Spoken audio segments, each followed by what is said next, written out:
Hey everybody, it's GauntletX, and welcome back to another premiere draft of Ikoria, Lair of Behemoths. Without further ado, let's get into the pack 1 pick 1, which is Nethroi, Apex of Death. Very cool mythic rare. 5 mana, 5/5 Death Touch lifelink. That's already pretty reasonable, but if you mutate this, that's where it goes absolutely wild. You get to return any number of creature cards with total power 10 or less from your graveyard to the battlefield. So you just reanimate almost your whole grave when you mutate this onto the board. It does cost 7 mana to do that, but the way that mutate works is if you're mutating any other cheaper creatures onto the Nethroi instead, that's a way to kind of cheat this ability out a little bit early, or if you just stack up even more mutates onto it later, then that pops off a lot as well. So obviously a little restrictive being black, green, and white, but with the hybrid mana available in the mutate cost, we could just be black, green, or just be black, white and still run it. That said, we'd much rather be black-green, where there's a lot more non-human creatures to mutate onto, than black-white, because black-white is a very human-heavy archetype in this format. Pick 2, we've got Emergent Ultimatum, which is quite powerful, but insanely restrictive. This is a way more restrictive mana cost than Nethroi's, because it's double black, triple green, double blue. Not only that, but it doesn't have any alternate casting cost. Honestly, this is a pretty weak pack outside of that rare. We can take a Coil Bug. It's one of the most reasonable cheap creatures to mutate onto because it can always come back later, which is pretty nice.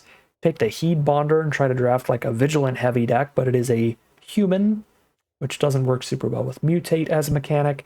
And with Nethroi's ability, we want to draft a lot of mutators, probably, not just the Nethroi. I guess I'm just going to take like a Coil Bug here. The Huntmaster Liger is a very filler mutator, so I'm not super into that. Pick 3, a couple pretty decent options. If we want to commit to green, we can take the Humble Naturalist for fixing. That helps mutate creatures or cast creatures. Doesn't help with any other spells, but that's still decent. Or we can stick to just black for now with the Cavern Whisperer as a really good mutator. I think I'm going to go for the Cavern Whisperer here. Again, we're still much more likely to be green-black than black-white, but I kind of like leaving that door a little open. And we can go all 3 colors. You can get some decent fixing in this format. There's common duels, there's rare triomes, and there's some cards like that Naturalist. Pick 4, somewhat late for Snare Tactician because of how powerful Cycling is as an archetype, and Snare Tactician, while it is only a common, plays a lot more like a cycling build around rare, honestly, with how good its ability is. Our alternatives here are Bushmeat Poacher, actually a pretty great black spell to just stick to mono black for now. It's a human, which is slightly rough, but excellent activated ability, and it happens to go really great with Durable Coil Bug. If you're in a long game, this just grinds out the victory for you with Coil Bug. Keep drawing cards and recasting it. Kind of nasty. Yeah, I'll go for the Bushmeat Poacher here. I think that's reasonable. Pick 5. I like the Corpse Churn a good amount here. It's going to help fill our grave for the Nethroi to do even scarier things. And if we get any other graveyard archetype or graveyard strategies, graveyard mechanics, then this will help with that as well, which is pretty cool. Vulpikeet's the other option if we want to commit to white and try to go like white-black mutate. But again, white has a lot better like humans than non-humans, so could be the more awkward color pair. Maybe we're just mono black Nethroi because Boot Nipper is an excellent card to mutate onto. You can play it as just a 2-mana lifelinker, so when you mutate a big creature onto it, you've got a beefy lifelinker, making that a 4/4 lifelink menace. That is just like a really hard card to race. And if you're not going to do any mutating, you can just make it a Death Toucher to trade up into your opponent's bigger creatures. Boot Nipper is very, very nice, and I'll take a second copy over a second Cavern Whisperer, and I'm just incredibly happy to be in black because both of these are excellent black commons. Pick 8, we can get another Corpse Churn. Alternatively, we can take Titanoth Rex and try to be green-black Reanimator. We already have a Corpse Churn for Self-Mill. We want to take more Self-Mill to go with Nethroi. And with Titanoth Rex, we have a creature that we can always just slam into our grave and then reanimate later if we find a reanimation spell. With how open black is, I feel like we could get past cards like Unbreakable Bond, that is 5 mana to return a creature from your grave to the board and give it lifelink, or there's a 5 mana one, back for more, bring it back and have it fight something. So I actually think I'm going to take Titanoth Rex here, try to be green-black Reanimator combo, and Greater Sandworm also fits great into a Reanimator combo deck, another gigantic creature that we can cycle early. We are obviously really hoping that we open up and or get past some reanimation spells, but I think black is more than open enough to know that we're confident in that color at the very least here. And if we just get a few green cards that are big cyclers, that should be enough to make a powerful deck.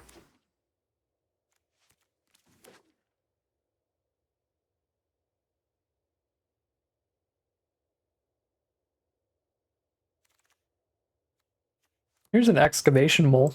A little bit of self-mill for black-green Reanimator.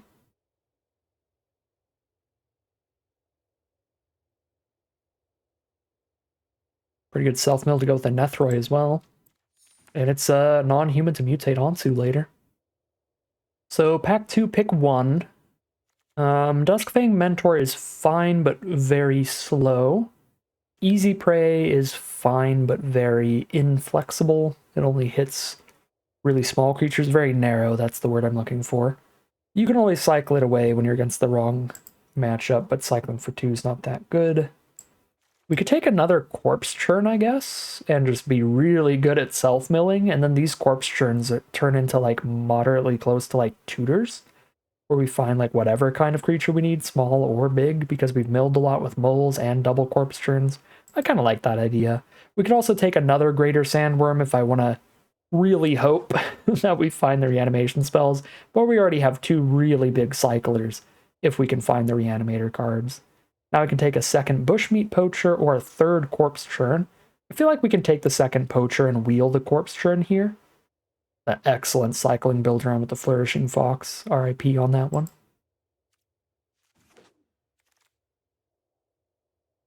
Pack 2, pick 3. Night Squad Commando is solid, even if we don't like humans. A 2/3 plus a 1/1 for only 3 mana is just a very good deal. We could also take the Farfinder. This is a great creature to mutate onto. It also helps you hit your land drops to work your way up the curve to really expensive spells, and obviously it fixes you, so it can be our second white source. We just run a single Plains and a Farfinder, and that's pretty fine. I'll go for the Farfinder here. Pick number 4, there's a big old Honey Mammoth to top off the curve with. Seems okay, but we already have cycling top-end cards, so I don't really need to. The only alternative is like Easy Prey here, which is not that exciting. I already have good cheap creatures to mutate onto, so I don't need the Brushwag. Let's grab the Honey Mammoth. Alright, pick number 5. We find some removal, which is good. We definitely want to have some interaction here. Sadly, the removal's kind of narrow and only kills small stuff, like the Easy Prey, but it does a lot more efficiently than the Easy Prey, and even if it can't kill the bigger stuff, it can still weaken it to maybe get it small enough to trade into your creatures. So I like Deadweight better than Easy Prey, and I'll take that here. Over primarily Night Squad Commando is the best card, but Excavation Mole being fun here with the double Corpse Churn with the Nethroi. Pick 6, here's Evolving Wilds for another white source, so that we can hard cast Nethroi every now and then off of a single Plains in the deck.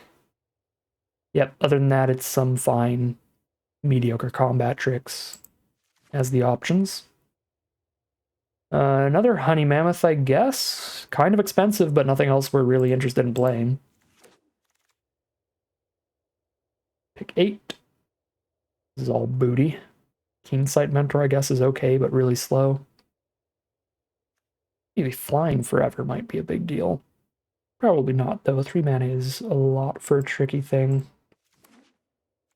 Plus, it would be on the splash, so it's not even that good. Even if the card is great. But I don't think it is. Spontaneous Flight seems pretty eh. Well, this pack has not gone nearly as well for us as pack 1. So I think the players on our right are probably not drafting a bunch of, like, great black spells. But the players on our left are. So pack 3, hopefully we'll be back to seeing some pretty good stuff. And pack 3 is where we have our chance of finding reanimation spells. We did wheel the Corpse Churn, at least. So we're the most graveyard oriented of all the black drafters here.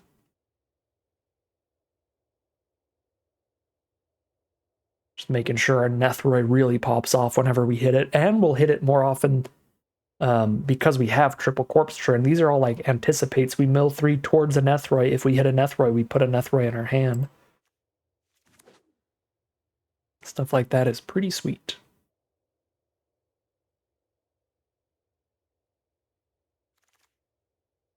Yeah, with triple corpse churn, if we ever mill any of our good creatures, we know we can always pick them up later, which is awesome. Another excavation mole. Dark Bargain's fine, little draw 2 there, but I'm gonna go for that mole on curve. With triple corpse churn, the mill 3 is almost like... Okay, that was gonna be a massive exaggeration. I was gonna say it's almost like a draw 3, but it's like, no, it's almost like it's just turning these more towards an actual tutor effect or something. Okay, another Cavern Whisperer seems excellent. We're pretty low on cards to mutate with.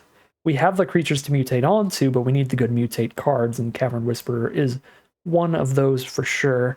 The only thing I don't like about this is I am passing up on a Mutual Destruction, but our deck isn't really good with this. It's good with Farfinder and Coilbug. That's about it. Otherwise, we are actually 2-for-1ing ourselves to kill an opposing creature.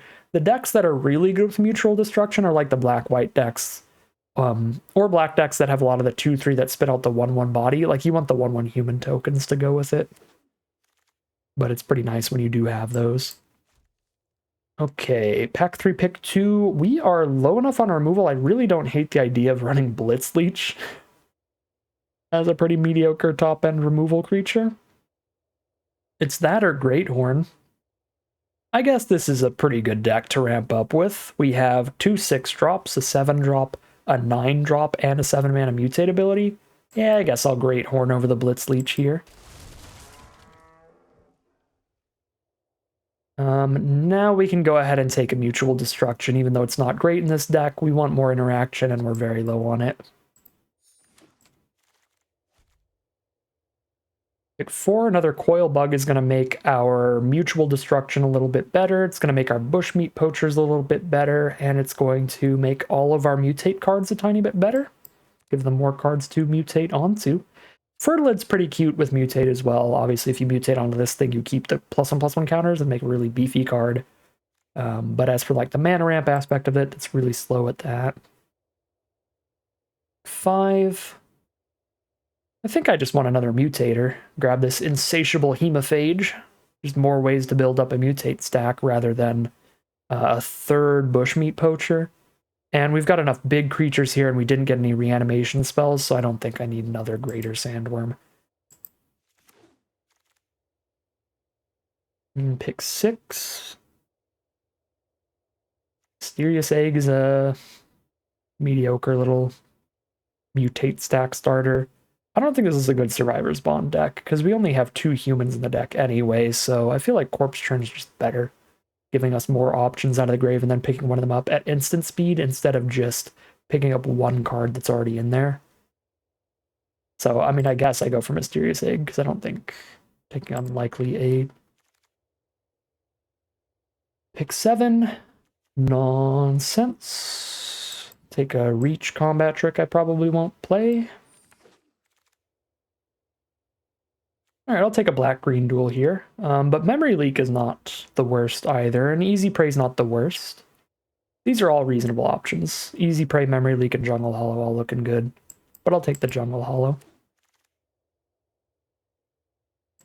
Random combat trick that I will not be playing. Random combat trick I won't be playing. I'm just going to keep taking random combat tricks I won't be playing. I guess I can take another Excavation Mole here. Yeah. Triple Corpse Churn deck, we can triple Excavation Mole. I might mill myself out if the game goes on too long. We have 18 self-mill. If we cast all of our moles and all of our Corpse Churns, we'll have milled 18 cards. That's pretty threatening. But by milling 18 cards, we'll definitely have put Nethroi engraved to corpse trim back to hand that to then mutate and reanimate most of what we milled. So I feel like with Nethroi, we still run the massive stack of self-mill.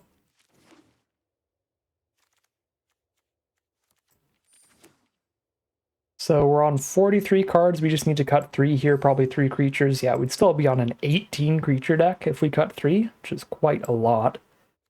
We want to mutate Greathorn on 3. That can mutate on 3. These are mutating on 4. This is more like the curve of when we're actually doing all this stuff. Still have 5 2-mana or less creatures to mutate on, so even if I drop the Mysterious Egg, which is like literally only to mutate with. I guess the Brushwag's also in here, literally only to mutate with, but having Trample on our mutate stack feels better than just a single +1/+1 counter. And Brushwag is slightly more relevant when we're not mutating, even if it is still probably not that relevant. Okay, maybe 9 self-mills a tiny bit much also. We might not need triple mull and triple corpse churn to get Nethroi going. We can just go down to like double mull. Still be fine. And this might be a little too much top end, so we can cut like one of the honey mammoths because both of these cycle away when we don't have enough mana. We need to draw into something else, whereas the honey mammoths don't do that. So I like that flexibility there. This looks like a good start. Cut an egg, a mole, and a mammoth. And then we could even cut another creature here to go down to the 17. But the only playable stuff we're not running outside of creatures is just like pretty medium combat tricks. Yeah, our non-creature spells are like Monster Step. That's just way too much mana. Don't do much. So fully grown Plummet, that's too narrow. Or Sudden Spinnerets. I guess +1/+3 untap for 1 mana is actually a lot. This is much more efficient than our other tricks. We could play like 1 Sudden Spinnerets so that we're at 17 creatures instead of 18. So a lot of our non-creatures, since there's triple corpse churn there, are literally just going to be also drawing a creature. Really low on interaction, like removal stuff, so combat tricks to help instead seem decent. Yeah, I could even maybe cut 2 creatures for 2 spinnerets, but I'll put 1 spinnerets in here. Actually, did we get a Springjaw trap as well? I don't think we did. Oh, we did. We could do that instead of spinnerets also. Have 3 removal spells, 1 deadweight, 1 mutual destruction, 1 Springjaw trap. It's really mediocre removal, but when you don't have much other interaction, it's definitely an option. Yeah, let's drop 1 more mole, and then we'll drop one of these things we just added. I think I'm just going to try to leverage the Sudden Spinnerets as additional, like, surprise removal via combat trick. Then we want to edit this mana base. We definitely only want 1 plains. We're on 15 black cards and 8 green. So this would be even split, would look like this. We don't have any double black costs, so I'm actually pretty fine with an even split. That's 10 of each. No, it's 9 of each. We have 7 swamps, jungle, hollow, evolving wilds, 7 forests, jungle, hollow, evolving wilds. But that's still really good. 9/9 split on the main colors here. With a Farfinder as well. Yeah, I think we'll take it. We will call it a deck here. All right, here's like the final deck list for today. We're on a green-black, kind of somewhat self-milly deck with some huge graveyard recursion potentially in the late game. So we don't have any big reanimator spells, but we do have 1 Nethroi that can return any number of creature cards with total power 10 or less from our graveyard to the battlefield every time this creature mutates. So if we cast the Nethroi and then mutate other things onto it, that'll work. Or if we mutate this onto something else. Either way, we can pick up a bunch of stuff from grave. So we have 4 cards in here that just mill us a bunch. There's 3 corpse churns. Mill a bunch, pick up the best creature from our grave, and 1 excavation mole. Mills us 3 just as we're playing our creatures out on curve. We also have a ton of just general mutate stack synergies, like you usually do with green and black. Every time we mutate something onto the Great Horn or the Great Horn onto something, we're pulling a land out, slapping it onto the board tapped. Every time we're mutating with the Hemophage, we're draining our opponent for some life. Every time we're mutating with the Cavern Whisperer, probably the strongest of all these mutate commons, we are making our opponent discard a card to get ahead in card advantage there. And then at the very top of the curve, we also just have some big bomb finishers. Titanoth Rex and Sandworm being massive finishers that can also cycle if we're stuck on mana in the early game. And a Honey Mammoth, which can help stabilize against more aggressive decks with its life gain.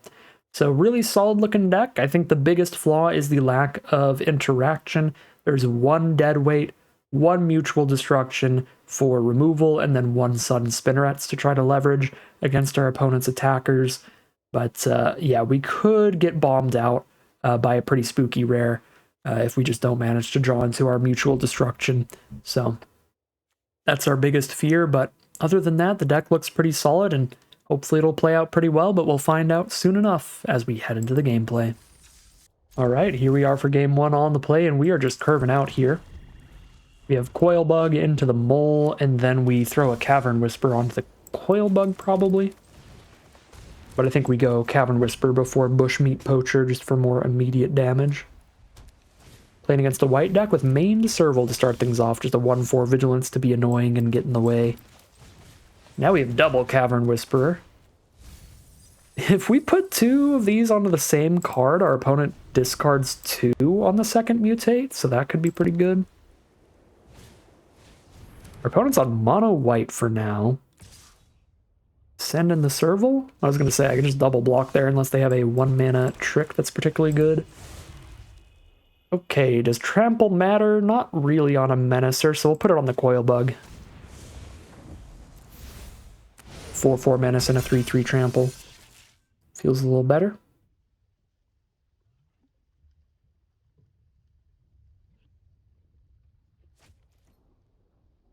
If I send in the team, they bounce there and take 4. The only reason to also send in the Mole is if I think they're going to double block Whisperer, which is just not going to happen. They're just going to take the 4. So it's better to have Mole back to save us from taking 1 extra point of damage here. Swallow Whole. Well, that's sad. We don't get to double Cavern Whisperer onto the same card. I don't know if it would have been worth it, but making our opponent discard 2 cards off of the 1 mutate would be somewhat sick. And we're just going to set up another stack here. Whisper onto this Mole. They can Checkpoint Officer it down, but that takes all the rest of their mana. And they still discard a card here. And I really want to make sure I get the Cavern Whisperer down first as the first thing that I'm mutating with, because it fully puts them down a card, whereas the Hemophage just drains them for a couple life. So if I Whisper first, then mutating the Hemophage puts them down a second card, but if I Hemophage first, they just discard 1 card total. That's definitely worse. Titanoth Rex is the draw. Worst case scenario is that they destroy the Whisperer in response to me putting Hemophage onto it. In which case I still resolve Hemophage. I just get a 3/3 Death Touch for 3. Best case scenario, we make them discard another card and drain them for some life here. Then they Checkpoint Officer down the Whisperer, so we don't attack with it this turn, but we're basically taxing them 2 mana every turn to stop this 4 damage, because otherwise this thing really gets in. Oh! Save all the mana up here? They're going to Combat Trick the Whisperer away? Or going to Divine Arrow it away? That is fine. We already got plenty of decent value out of it. They're down to 1 card in hand off of all that.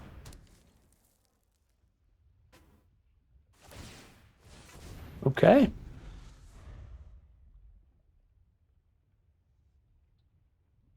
So what all did we get them to discard? King Caesar? And Honey Mammoth. King Caesar's not that crazy though, right? Yeah, it's just the +1/+1 mutator. It's not that good. Alright, they are now out of cards. They actually rammed through to Brushwag. That was aggressive. Alright. Let's drop the Poacher first, so if I do hit another non-human creature, we can actually grab a land off Great Horn, because the land is quite valuable with a 9-drop in hand. We might have to just cycle this away if I don't draw any lands these next couple turns, but I like the idea of top decking into the mana.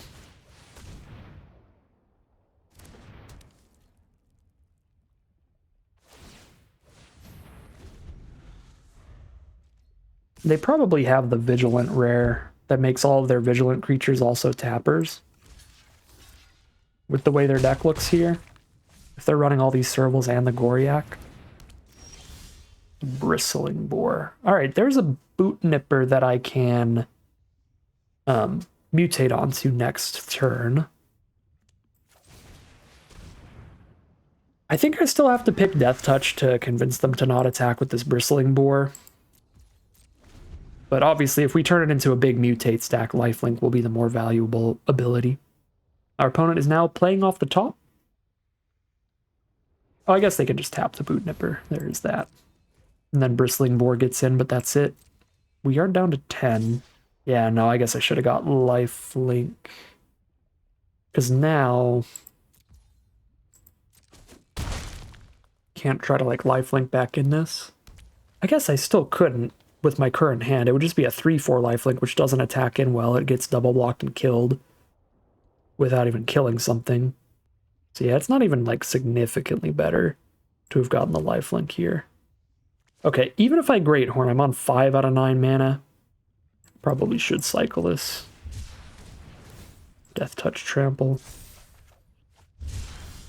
Okay, there's Sandworm. So at least we're still working our way up towards a Sandworm with this mutate.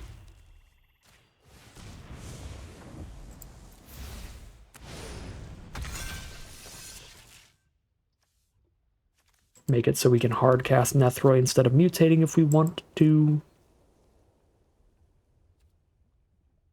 So now they checkpoint officer down the Great Horn. We take another 4 and we're getting pretty low.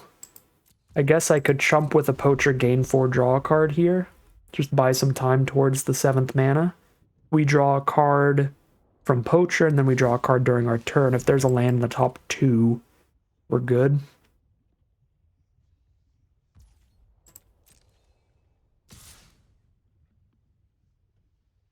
Yeah, we only need 1 land in the top 2 here. So kind of like the Poacher sack.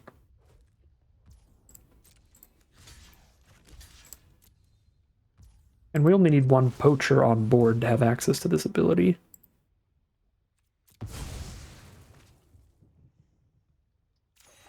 There's the land, so we can play a Greater Sandworm. They can tap down the Sandworm, but then Great Horn is still up to trade into the Boar. Unless they top deck removal, in which case having only a tapped Poacher is pretty sad. Okay. They might have top decked removal and then held off on it in case we play a 7-drop here, which would be bad because we have the 7-drop to play. But I can Corpse Churn next turn. I'm going to take a considerable hit here if I play this and then they removal spell it and checkpoint officer. Is there a way to Corpse Churn? If I hit a 4-drop off of the Corpse Churn, I can Corpse Churn, cast a creature, and still have Poacher untapped? What are the abilities stacked onto this? Just whenever it mutates, get a land. So I could Corpse Churn into the Hemophage to drain them for life, or the Cavern Whisper to get rid of their last card in hand. Honestly, doesn't seem that bad. Play around the removal here.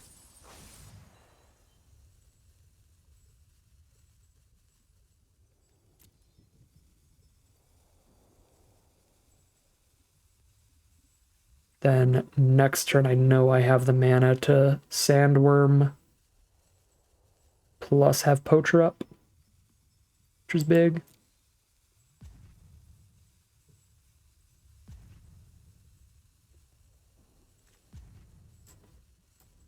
All right, let's do the discard here.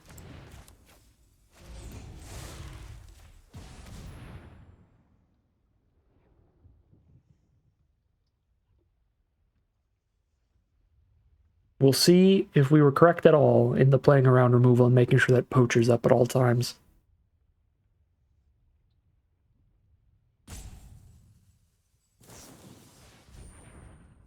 No. It was a combat trick and not removal. That's a massive combat trick, though. That's a 6/6 now? A 6/6 vigilance for the rest of the game? Uh-oh. Well, that's horrendous.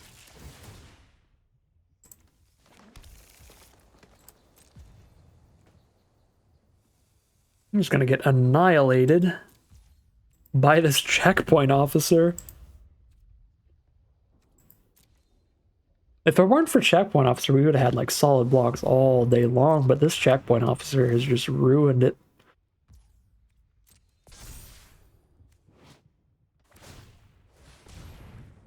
I guess we could always like spread everybody out real far.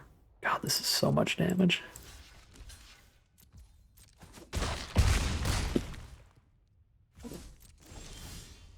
All right. I think we're pretty dead. And this is where we do lose to our lack of removal here, not being able to deal with the checkpoint officer. We could also have, like, just played this out really differently, of just, like, never mutate anything, just keep that board state super wide, if possible.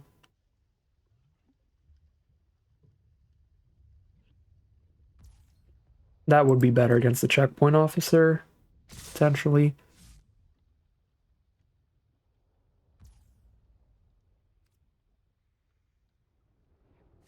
+1/+1 counter on each creature you control with vigilance? Good lord. 7/7 and a 3/4 vigilance. Oh, and this got a vigilant counter too? Seems good.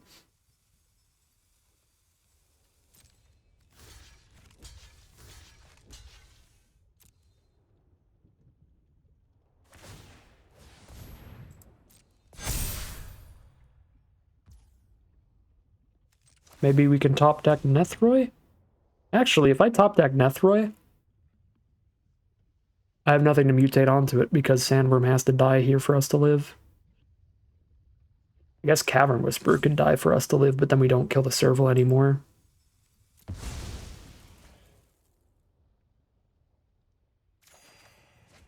Oh, there's Farfinder. Farfinder plus Nethroy could maybe do it.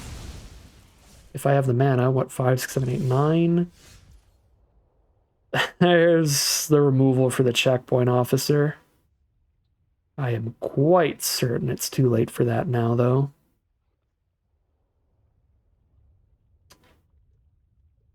Mutual Destruction, the Bristling Boar at this point. Keensight Mentor makes the Goriak 4 power, and Checkpoint Officer makes it so we can't block, so we take 4 here. Mutual Destructing the Boar.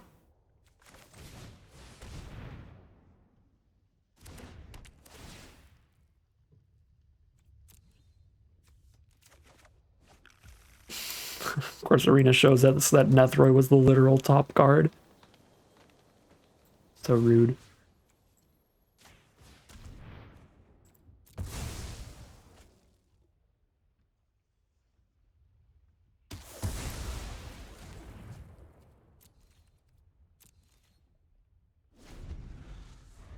They only hit 6 lands in the top 20. Also helps explain some of the just immense pressure we've been in.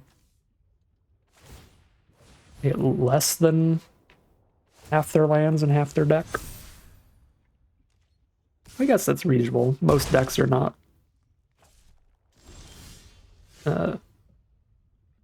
super high on lands.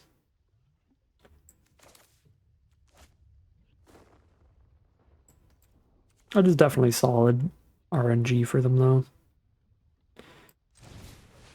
Okay, what happens here? Checkpoint Officer, the Poacher, Chump Goriak with Coil Bug. Take 1.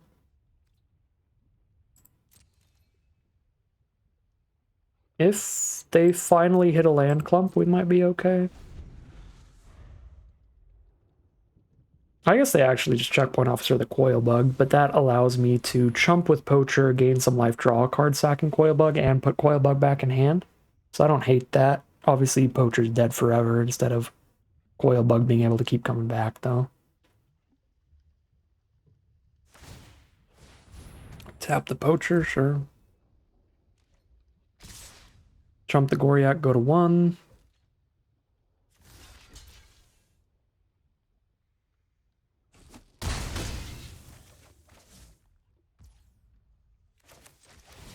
And what do we draw? Jungle Hollow is not Nethroi. I had enough mana now I could actually Coil Bug and Nethroi onto Coil Bug and win off of that. So we still had an out here, but we didn't hit it, so... Again, if they have pretty much any spell that impacts the board, we are dead on this swing. But the Jungle Hollow made it, so if they don't, we go to 1 again and have one final draw step to try to hit Nethroi.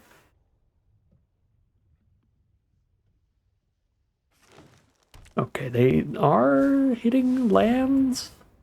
Oh. They have a bunch of 7 mana cards in hand. They were waiting for land 7. They finally found it. 22 cards in. They're still not on 50% of the lands. Unless they're running less than 14, which would be insane. Ooh, this means no checkpoint officer this turn, though, so I'm really locked in on the Nethroi. Okay, but I need to kill them in like 5 turns. Still possible. What's left in the deck outside of Nethroi? Double Corpse Churn? Okay. Maybe not. If Nethroi is like the literal top card, I think we've got a chance. Nope. But yeah, if Nethroi is too far down, then we just mill out. Okay, there it is. All right. We need to have this Nethroi somehow kill them in 5 turns.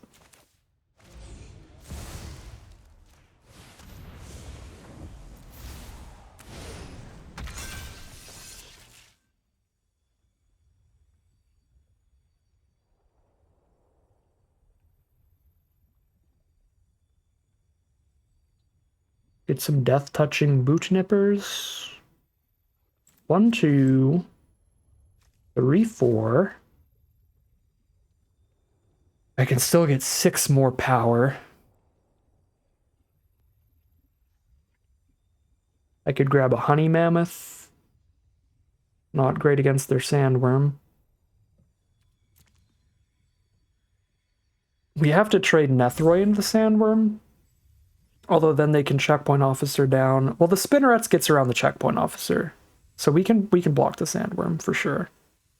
Yeah, I don't need to worry about boot nippers not blocking sandworm. 1, 2, 3, 4. So again, 6 more power. Definitely not an excavation mole. Maybe another death toucher, the hemophage. So 1, 2, 3, 4, 5, 6, 7. 3 more power. We can get Great Horn, or we can get Poacher and Brushwag, I guess, is better than Farfinder, because Farfinder I'm not even going to grab a land out of my deck. Yeah, Poacher plus Brushwag feels better than just Great Horn.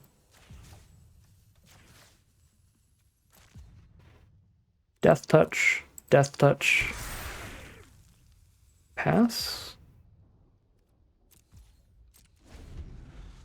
I don't think we kill them fast enough here. I think we just out of stuff. We milled too much. The self-mill too strong. The fact that there's 2 more corpse churns in there is such a bummer, though, because we could corpse churn back mutators onto the Nethroi. But, like, if I cast 1 more corpse churn, I mill out immediately. So even though I can reanimate, like, my whole graveyard, it doesn't have haste or anything, so I die. See, yeah, there's the corpse churn. I mean, I can cast this 1 corpse churn and mutate onto Nethroi. And pick up my whole grave, and then I have 1 more swing. I have 1 swing next turn. I guess I have 1 turn to do things off of another Nethroi mutate. Or 15 here. I don't think I can Spinnerets on the aggressive right now.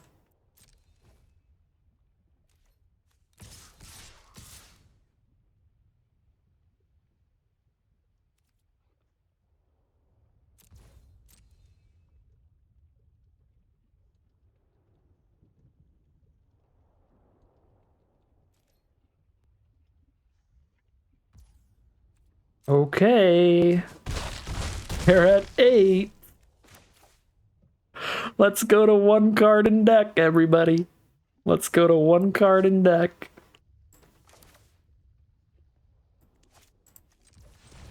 I should use a white mana here.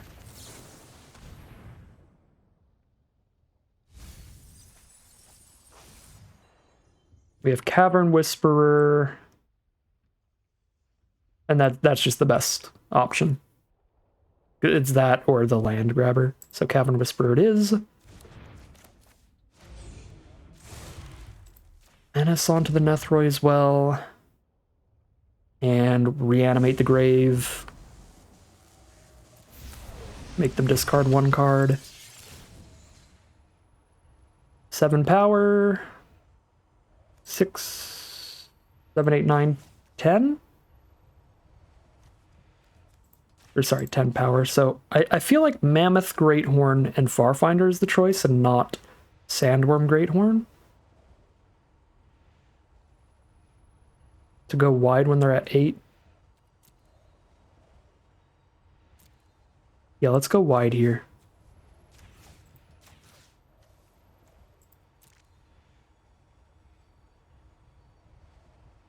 Like, I guess the Sandworm can't be chumped, but I think I care that much. So they have a 4/6 and a 7/7 that can block it, and then you still trump the rest. And the gain 4 is pretty big. Make sure we don't die here, but we kind of want them to try to kill us. You know what?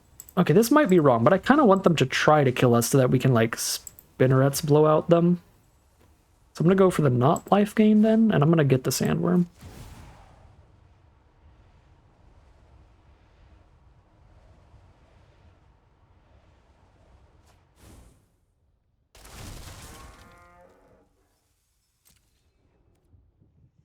What is our last card in deck? It's Evolving Wilds. Oh, that's so funny. The last card in our deck is going to be Evolving Wilds that we can't crack because there's no lands left. Well, this is wild. I think we lose. I don't think we quite deal 8 here, but we'll see. Oh, they're going to definitely try to lethal here. Oh, no, that's bad for us, though. Because they don't even have to checkpoint officer, which means I spinnerets, and then they checkpoint officer in response to spinnerets. Dang it! Oh, the random blue for the flyer here gets us. What a way to end it. Shoot. I guess I die because I didn't get Honey Mammoth. Oh my god. They're like first blue source all game. That's rough. So that was like really hard to play around too, because they didn't even look like a blue deck. They played Tranquil Cove last turn. They've discarded 1 blue card. Shoot. God, what a disappointing ending. If we just grabbed Honey Mammoth, we might have killed them here.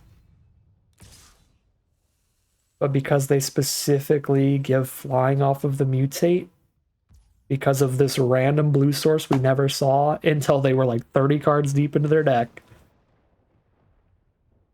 we can't block. I can gain the life off of Bushmeat Poacher, but if I do that, I die. I mill out. Shoulda got the Honey Mammoth. What a bummer.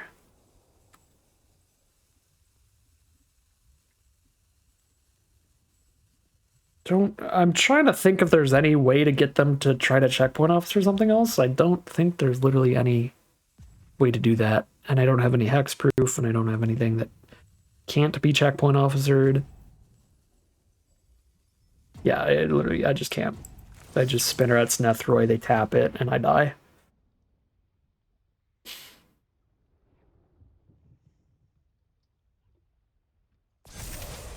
Literally just checkpoint officer's game. That was just the MVP the entire time. God. Checkpoint officer, officially my least favorite card of all time now. That was dumb. I just need to gain 3. So whatever, gain 4 and then die to mill.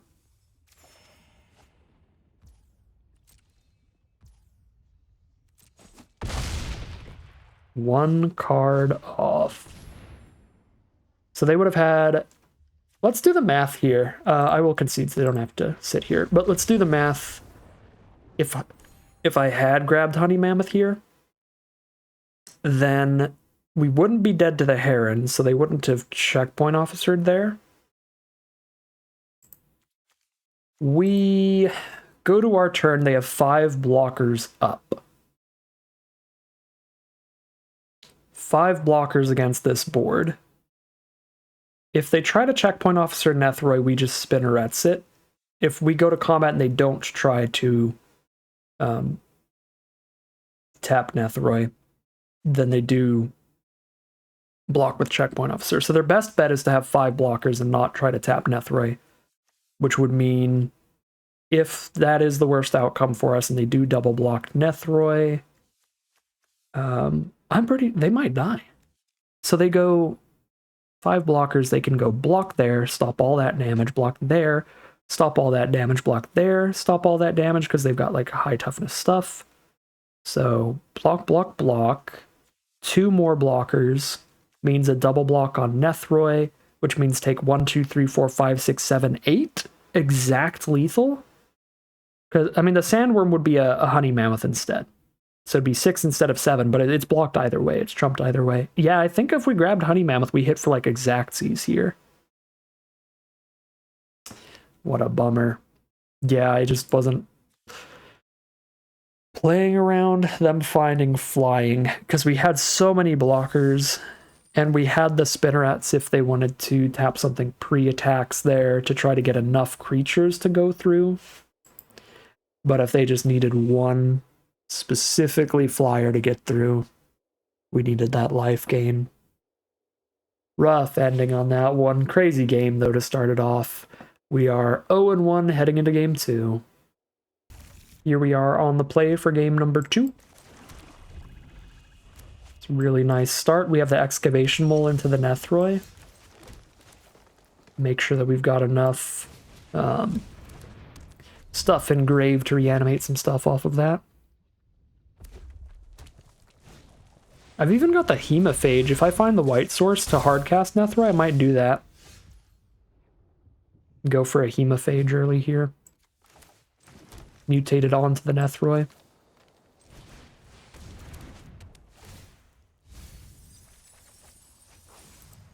Milled our Evolving Wilds, so we milled one of the white sources, so less likely to hardcast Nethroy. We milled a Coil Bug too.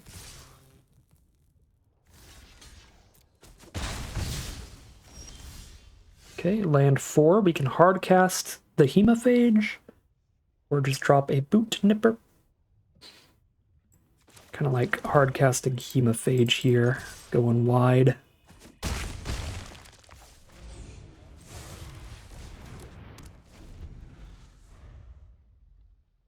If we top deck exactly our planes, we could still run out Nethroy next turn. Although now we don't have a Mutator put onto it later. Just Porky Parrot, they're going wide for more blockers of their own. Now we do. We've got a Cavern Whisperer. Menace Death Touch is kind of a big deal. Make them discard a card and drain them for a life. I guess a 4/4 Menace still just trades into these two. That's a little bit sad, actually. Maybe we don't actually get an attack here. But if we clear out the Porky Parrot, everybody else gets in. And obviously this going into our grave would mean a lot of stuff if we can ever get to the Nethroy mana. We're 2 lands away from that.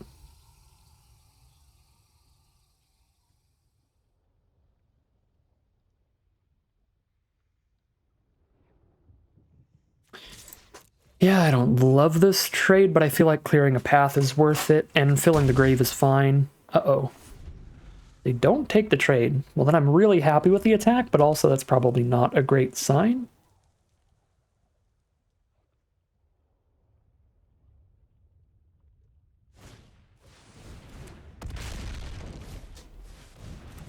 Baby Godzilla Wingspan Mentor. Send the Porcupine into the sky and keep trying to outrace here. I'm pretty cool with that.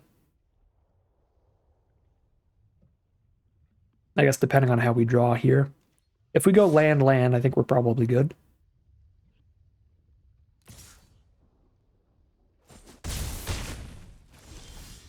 There is land 1. So here we are for the race, right? Send in the team. I guess the 2/2 doesn't actually really do anything on the attack. Okay.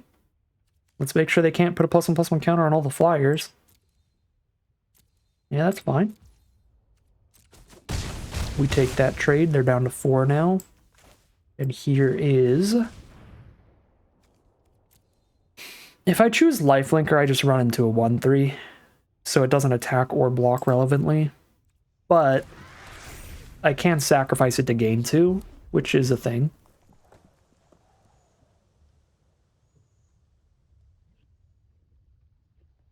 Still going to choose Death Touch. And Nethroy already has Lifelink, so there's no reason to give it Lifelink just to mutate a Nethroy onto it. Oh, is this Aluna? Yeah, Aluna's the strongest mythic in the format. Exile till you hit a guaranteed spell, cast that as well for free, and you turn into a gigantic flying trampler. Aluna, not super beatable, but if anything was going to do it, Nethroy might. But we have to hit a land for the Nethroy, and we didn't. So, get Aluna to nerd. Get bombed out by the strongest mythic in the set.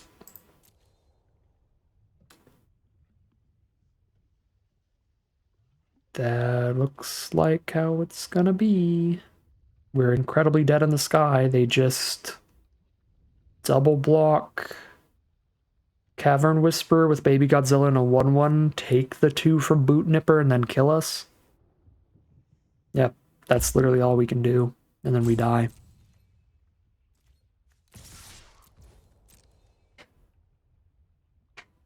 Unless they play really safely here and play around something, we lose.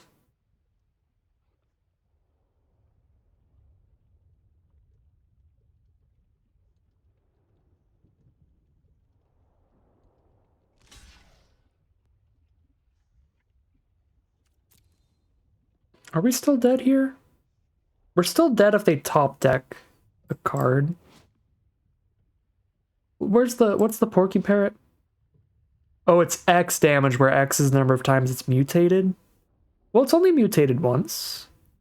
So that's still 1 damage, so 9, and then they hit for 8. Yeah, they have to top deck a spell. Oh, no, they don't. They just shoot the Boot Nipper. Never mind. Never mind. Yeah, that's still just dead. Shoot the Boot Nipper.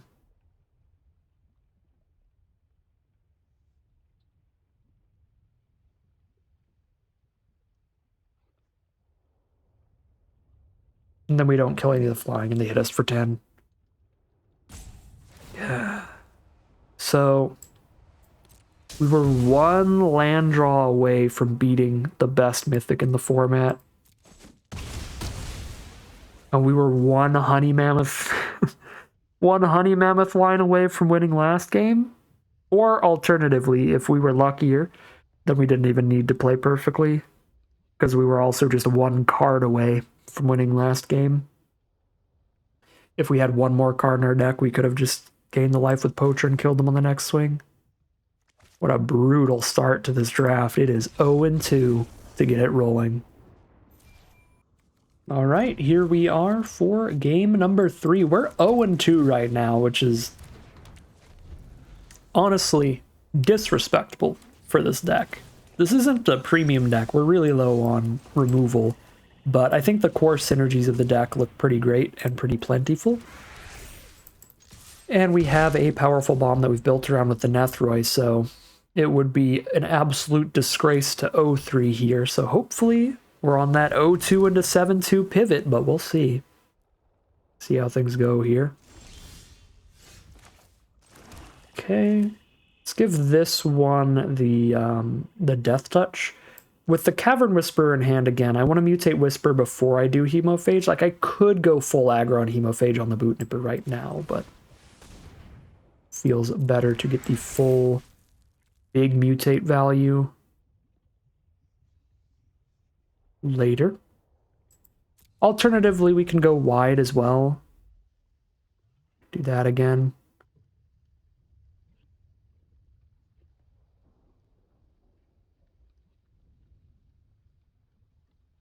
Maybe that's actually better, come to think of it. Not like just casting these without getting their mutate abilities, but maybe Whisper onto the Death Toucher and Lifelink onto the Death Toucher and Whisper onto the Lifelinker.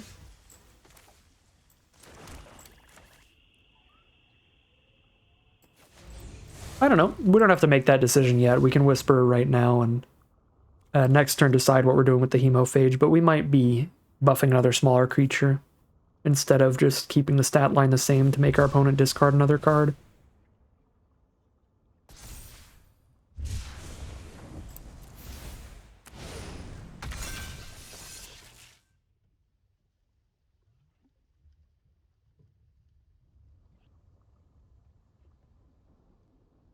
And if we put Hemophage on the smaller Boot Nipper, then that means 3 creatures that can actually attack into 1/1s, because we can always buff the Brushwag to get that sending in.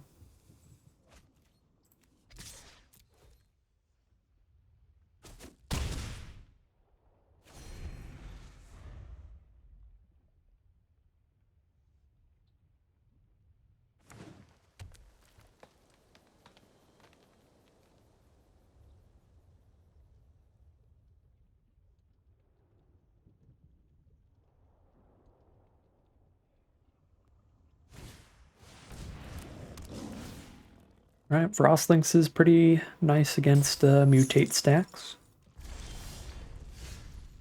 Another Cavern Whisperer.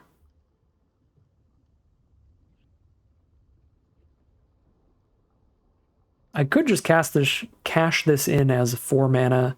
Your opponent discards 2 cards. Or I can make them discard 1 and give the Boot Nipper Menace. They could triple block anyway. I'm going to cash this in as 4 mana, each opponent discards 2.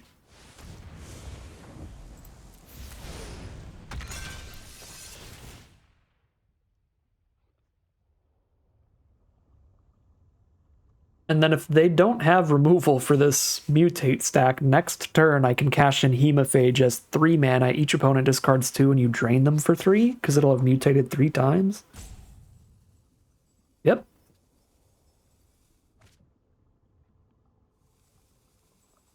Turning all our creatures into Mind Rots. Until they run out of cards, and then we'll just start slamming down creatures.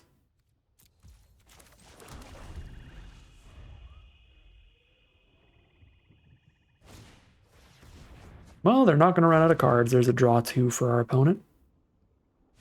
They go land spell here. That'd be pretty good for us. Then they just discard their whole hand when we Hemophage. They did play a spell, but they did not play a land. They've got 3 cards in their hand still. Revenge of the 1/1s. We're going down to 22.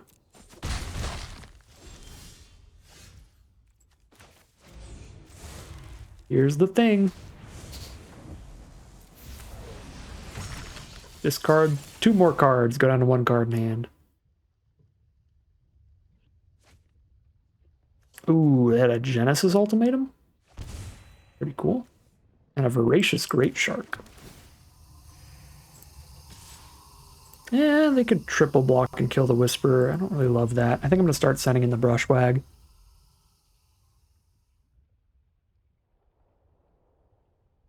Triple block kill Whisperer wouldn't be bad if we don't top deck more mutate cards. But obviously if we do, it's pretty insane. Brushwag clears out a 2/2, or it clears out 3 1/1s.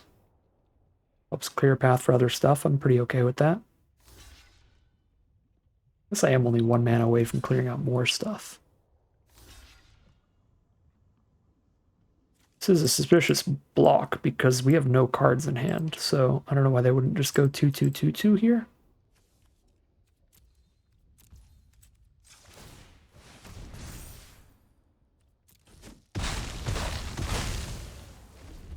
Okay. Oh, it's a 4-4, not a 3-3. Never mind. I'm a doofus.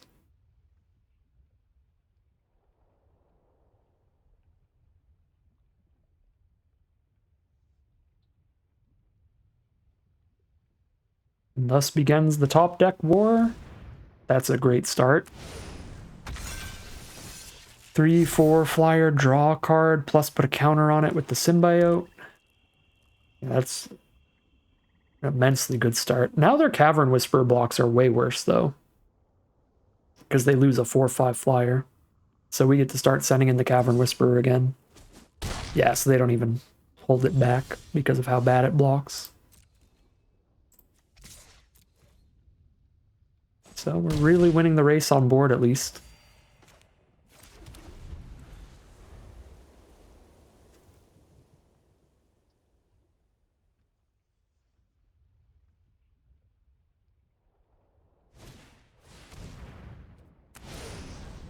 Cloud Piercer. Decent. Cavern Whisperer trade still looks good. We kill a 1-1 and a Cloud Piercer now. Keep sending it in. We've got to draw something, but we have some really high mana value cards in this deck. That's an interesting attack. Yeah, let's go, Boot Nipper. I am surprised I got to do that. Okay, lands are Terabad. I'm going to start holding on to one land, I guess, to pretend I'm drawing instants. Oh no. The reverse of the double Cavern Whisperer, the double Dreamtail Heron. They draw 2 cards every time they mutate onto that. Yikes. Yikes.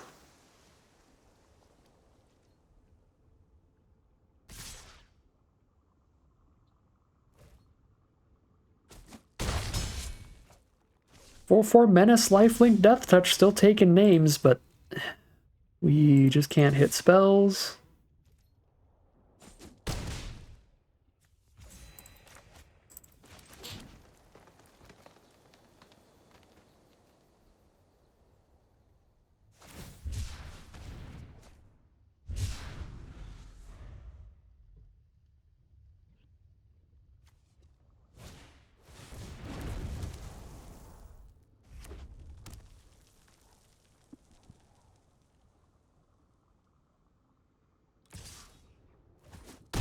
One card in hand here.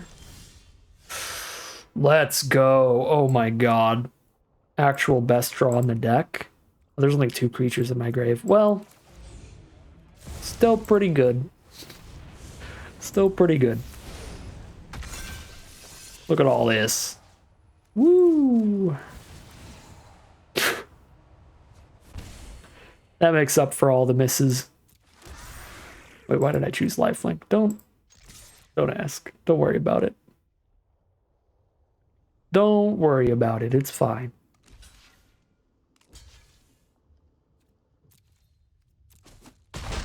Alright, they just flooded out there. They hit a land anyway, so even if we didn't top deck Nethroi, they were forced into a double block. Well, no, they could have let it through one more time, because they just got drained for like 4 off of that mutate.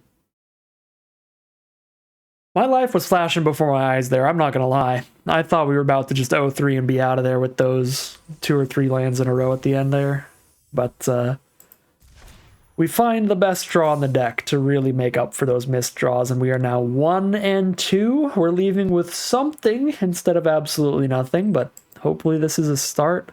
The start of a nice long win streak to turn things around. Alright, here we are for game 4 on the draw. Just deadweight a Brushwag for efficiency. Here we get to go Coilbug into Farfinder into Poacher, and so on from there. So it's gonna be a long time before we can deadweight freely. And getting rid of the Brushwag makes it so they cannot mutate for a little while. Let's go Don't really want a Boot Nipper on Death Touch when I've got a Hemophage, but also Boot Nipper on Lifelink doesn't even attack a Naturalist. I guess Coil Bug doesn't attack a Naturalist either, so yeah, Death Touching Boot Nipper.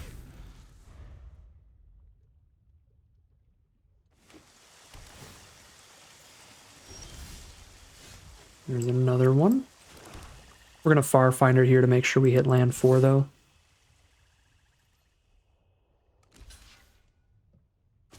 Take the trade. All right, so they've got plenty of mana, it looks like. Here's Farfinder. Okay, Scatter's honestly not that bad here. It's not great, but I still have 3 spells I can cast without a 4th land. And there's a Corpse Churn. Let's get another Death Touching Boot Nipper.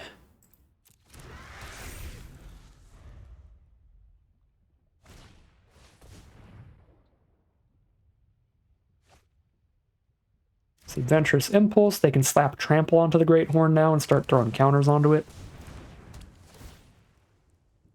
Until they deal with the Boot Nipper, they can't do anything with the Great Horn, though. It's just going to sit there getting bigger and bigger, but not actually doing much. Here's the Poacher. Love to have 1 mana up for the rest of the game. I'm going to try to play around that. Just curve according to the Bushmeat Poacher.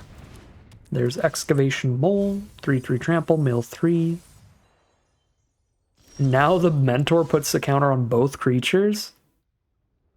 Gross. At least they don't have the mana to do that right now. But that's a problem. We've got a lot of Death Touch in this deck, so we could be okay. I can Coil Bug and Corpse Churn and Bushmeat Poacher here. So that seems solid.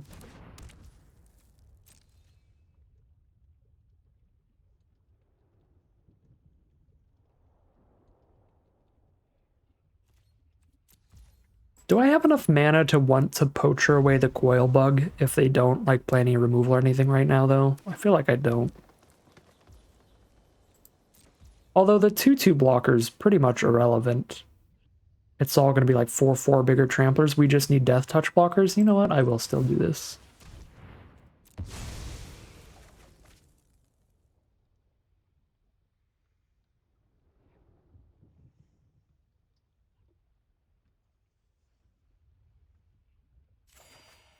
There's Nethroi. Alright, well that's incredible. We need to Corpse Churn the Farfinder back and then cast this and mutate onto it. I mean, either way, we need to Corpse Churn Farfinder back because we need 2 more mana if we're going to mutate this onto something else. So either we need to get to 7 mana or we need to get a white source.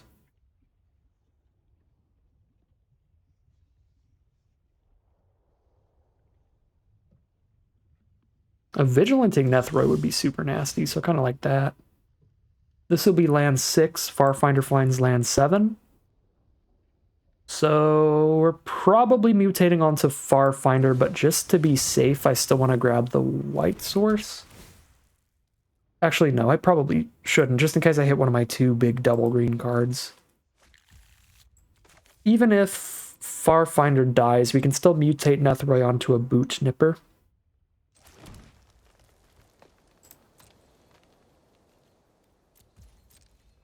So we'll be able to throw it somewhere. And we've got the mana next turn just locked in. We get back 1, 2, 3, 4, 5, 6. We get back all 3 creatures from our grave. Alright, opponent taps out to draw 4, which is very good, but also means Nethroi is going to resolve, and we're going to have a Vigilant Nethroi here. I think we attack in because we're a triple Corpse Churn deck and we've only hit one of them so far.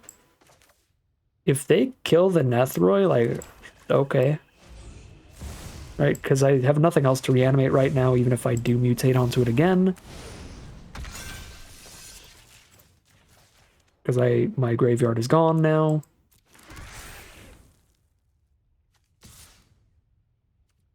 And then I have 2 top decks that just play a Nethroi again.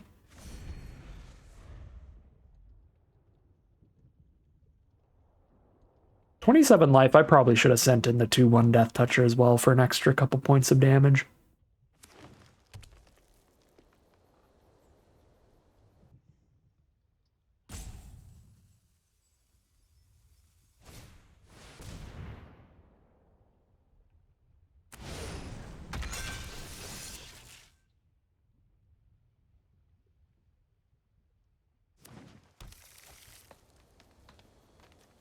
Some Dreamtail Heron mutating going on. Draw a card, grab a land.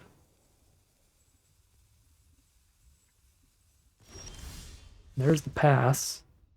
Mutual Destruction with a bunch of coil bugs? Sure.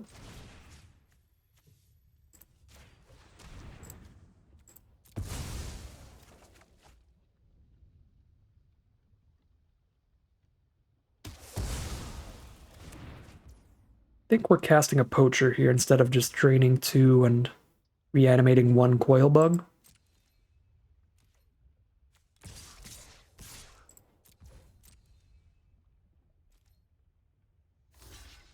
Here is Chump on Nethroy. Oh no, it's a trade with the Horn Bash. I am going to be 100% honest here. I did not realize this doesn't have natural menace. We have to mutate menace onto it. Because I know Nethroy has like 3 different abilities. It's Death Touch, Lifelink, Vigilance naturally. So that's on me. A 1-for-1 Nethroy trade is not worth it, but the 2-for-1 would be fine again because we have 2 more corpse churns. Oh, it doesn't have Vigilance naturally either. That's just less abilities than I thought. Just Death Touch, Lifelink. Okay. Hemophage onto the coil bug here. Send in with 2 Death Touchers feels like the line. Yeah. So we're chilling.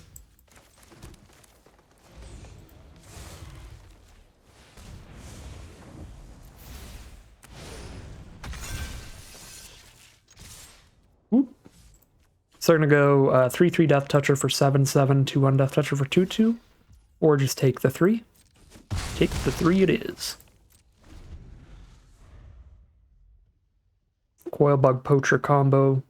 Potentially putting in a lot of work for us here. Because even if this Hemophage dies, it is technically another Coil Bug that'll end up in our grave.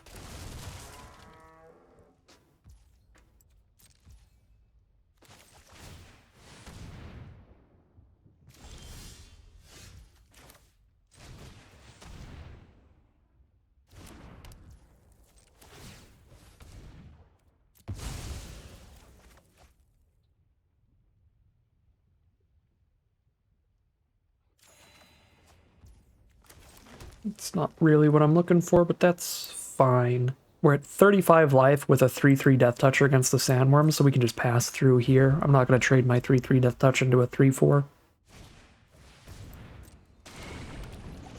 Still 2 more corpse churns, unfortunately in the bottom 16, so the corpse churns are low enough in the deck to be at a pretty scary point when it comes to milling out. Okay, Cavern Whisperer. Okay, Menace Death Touch is going to put in a ton of work here. Actually, no, not a ton, because they can double block with these 2. Shoot. It's going to be fine, though. Still put a Coil Bug in grave. I guess I'll draw a card first, but if I just hit another land, I don't hate whispering into the kill on Greathorn and Glimmerbell and making them discard a card. And draining them for 2. Okay. Now I have an 11-11 trample coming up. Sure. This seems super fine then.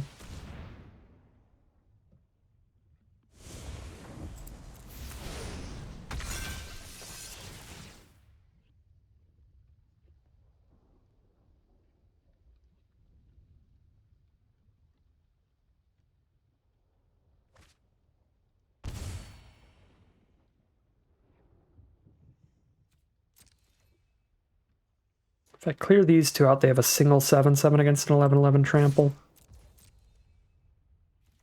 If I don't clear them out, they can double block, or they can triple block, and I just kill the 7-7 and the 3-4.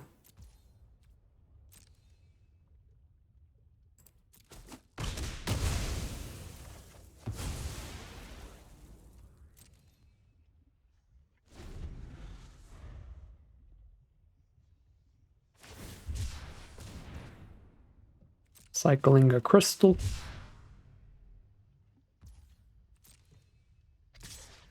Send in the 7-7. Must be a 4/4 blocker or better then. Yep. I guess 4/3 works as well. Holds off the poachers. Ooh, Brushwag's a good draw. It's actually perfectly affordable here. That's hilarious. Boom. Double trampler. I guess I don't get to hold up Poacher anymore, but I'm getting low enough on cards in deck that is slightly concerning. I guess they're milling out before me. Surprising. They did some Dreamtail Heron shenanigans, and they self-milled a little bit as well. The Frost Links for the Titan off. Well, I can double buff Brushwag. That makes it a 7/7, right? Yeah, +6/+6. Sure.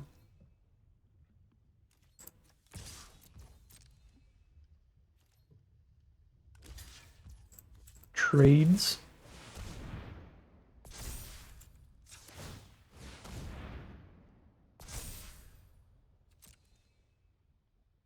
Or I gain 7, draw a card. Gain 7, draw a card it is. They are milling out before me, so now I feel more confident to do something like that. We've got the Corpse Churn. Redo the Nethroi. Alright, they're over it anyway. Fair enough. The 11/11 Trampler already going to be enough, and we are now 2-2. One victory away from turning this into at least a 50-50 run. Let's get that big comeback story. Heading into game number 5. Here we are now for game number 5 on the draw with a very reasonable start. We have Brushwag into Boot Nipper with a deadweight if our opponent plays a good cheap creature. And then we have a finisher at 9 mana, if we make it there. Some Evolving Wilds, we'll do that next turn. I think with no information, I need to just Death Touch the Boot Nipper when I don't have other Mutate in hand. If I had Mutate in hand, I might lifelink it out here, but I don't. No, not 2 Death Touch counters. No. How will they ever get through the double Death Touch? You fool! Well, that's a shame. They just got a 3-mana 4/5 menace with 0 drawback. But what are you gonna do? Grab a white source here, right? Yeah, I'm not gonna Corpse Churn a Brushwag.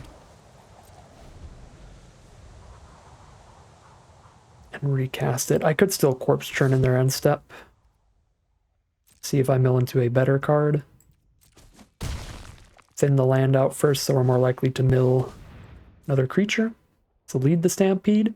Draw all the creatures in the top 5. Hopefully not great luck, and that's excellent luck. Draw 3 for 3 mana.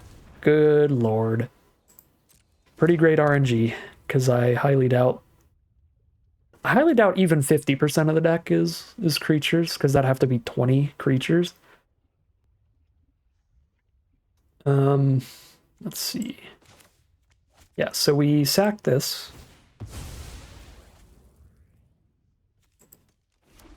And we Corpse Churn. Find Excavation Mole. Guess that's better than Brushwag right now.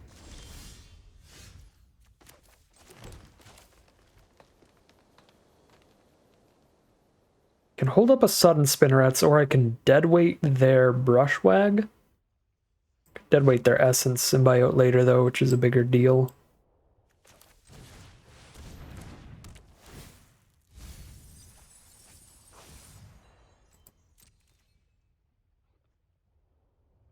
Threatening to double block on Nightmare, but if I double block Nightmare, I lose both of these, or I have to cast Spinnerets and lose 2 cards still. My Nightmare blocks still seem pretty terrible. That card is an absolute nightmare here.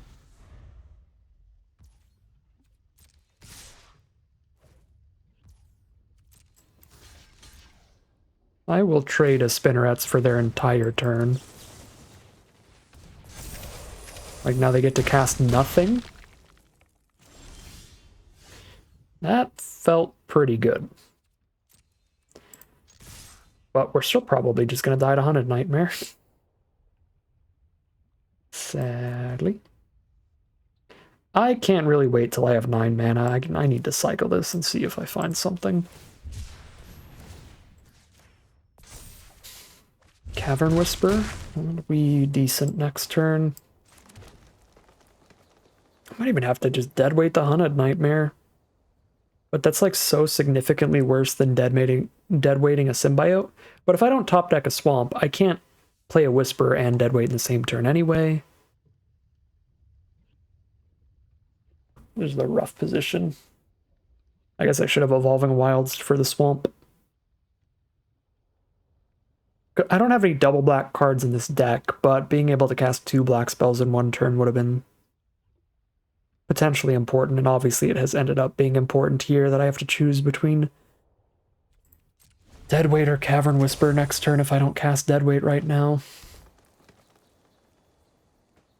I feel like it's still like just so much significantly better to actually fully kill a creature with a Deadweight than it is to mitigate something that I should hold off on it.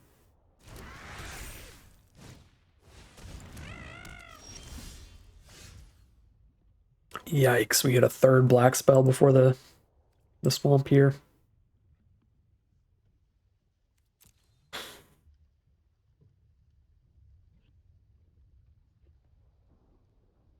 Alright, we gotta go full defense.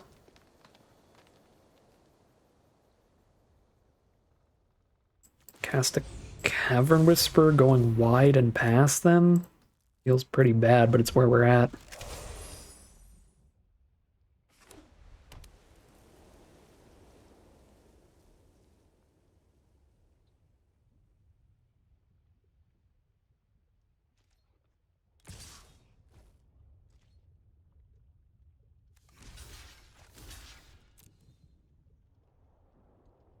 I feel like a triple block is worse here. Because anything that a triple block plays around... Well, anything that gets us on a double block gets us just as bad on a triple block, I'm pretty sure. It's the main thing they could have is like instant speed removal here.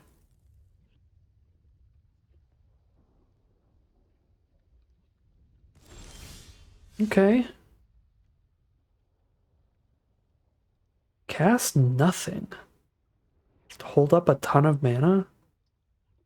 I'm confused. I hope that's a good sign. Doesn't feel likely.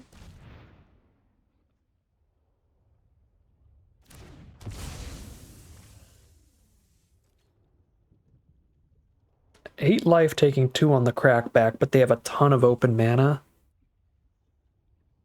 Is this Blitz Leech? This is probably Blitz Leech. They kill Boot Nipper and then trade with Mole. I just pass then. They kill the Boot Nipper and then I mull away something. It's not Blitz Leech, it's Dark Bargain. Okay. They're down to 9 from that.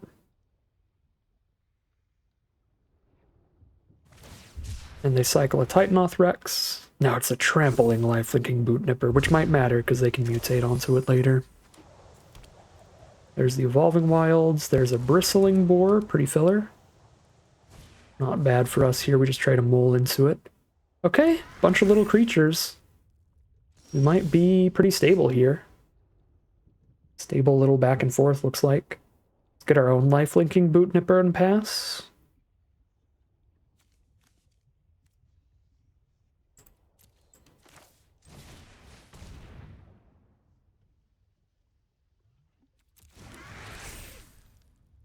And we're gonna keep staring at each other. The Evolving Wilds for playing has been so astronomically bad here. If we do lose this game, it was probably the play of the game, the misplay of the game.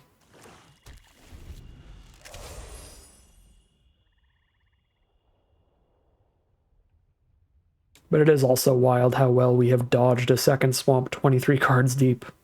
We've just milled all the swamps instead of drawing them. Kind of brutal. Yeah, there's the Blitz Leech, so they did have the Blitz Leech probably. They go for it here.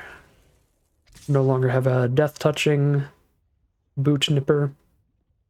But the Boot Nippers can still trade off. And kind of have to at our current life totals. I can play basically any creature and it'll trade into their Blitz Leech, so... Alright, there's the second black source, so I can actually double spell here. Let's go. Probably Corpse Churn and cast a 4/4 Cavern Whisperer.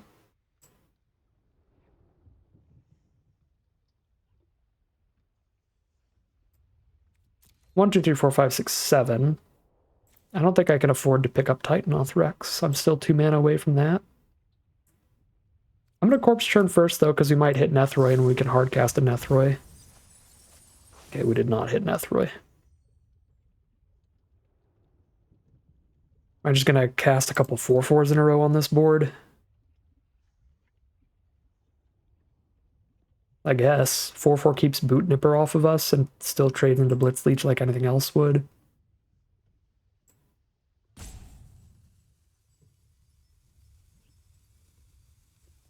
I could get a lifelinking Boot Nipper instead and try to trade that into Blitz Leech, but that's also much easier to die to removal. Like, they could deadweight that, but they can't deadweight 4/4. Yeah, I'm just gonna go for the full beef that I can just cast here. But Blitz Leech halves our life total, so if they offer the trade on attack, we kind of have to. But we would trade with anything we reanimated there.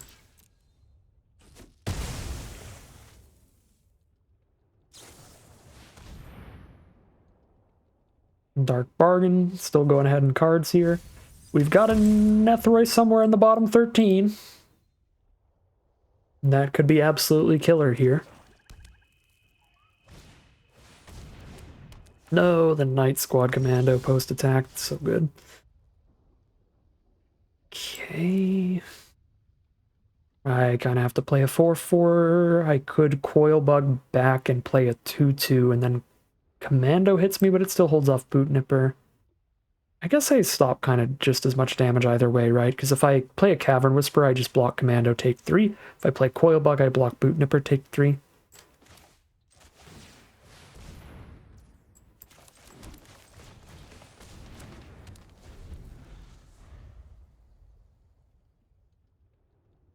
Actually, probably should have held on to the land in case of an opposing Cavern Whisperer. Okay, Coil Bug is way better if they do go for the all-3 attack here. The one thing that might have been better about Cavern Whisperer is that, like, Cavern Whisperer might have... gross. Cavern Whisperer might have held them back from attacking at all without removal, but if they were willing to attack all 3 into Coil Bug, where they trade something into my Coil Bug, I could just reanimate, they would have been willing to attack all 3 either way. Well, get Lurist.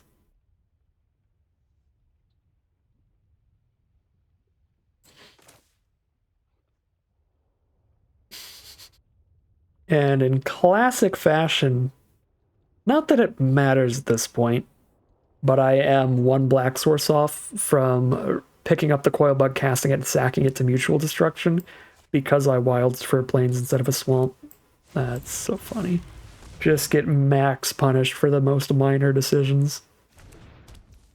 RIP. Block 1 creature, take 5. I guess it's not over yet. Although, what's in their grave? They play a Boot Nipper. Or a Deadweight?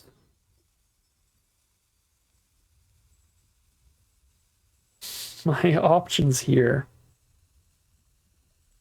are to hope they don't have other removal in hand or top deck other removal, or to Mutual Destruction Lurrus. I guess the upside of Mutual Destructioning Lurrus is that then they also don't get to recast something from grave, but if I Mutual Destruction Lurrus, I have no top decks that matter, because then I'm guaranteeing that I take 5 and go to 2. And at 2 life, nothing in the deck flips things around. If I top deck Nethroi, I don't have anything to mutate it onto, so I just cast it and die. Well, it's still a 5/5 lifelink. At 2 life, does that matter? Yeah, block and they can't do anything. You know what? Maybe I do Mutual Destruction Lurrus. If they do absolutely nothing, and I immediately top deck Nethroi, then it's better to not neutral destruction. But if I don't immediately top deck Nethroi, or if they do anything to deal with Cavern Whisper, it's better to just kill this Lurrus, I think. Oops. Because otherwise, like, it's 5 creatures. They recast a Boot Nipper against us. Like, not only are we dead to any removal by not mutual destructioning Lurrus, but Lurrus also guarantees they put a 5th creature on board, which kills us against, like, any other draw except Nethroi anyway. Is Gem Razor lethal? Hilarious. Alright. 7 exactly. Man.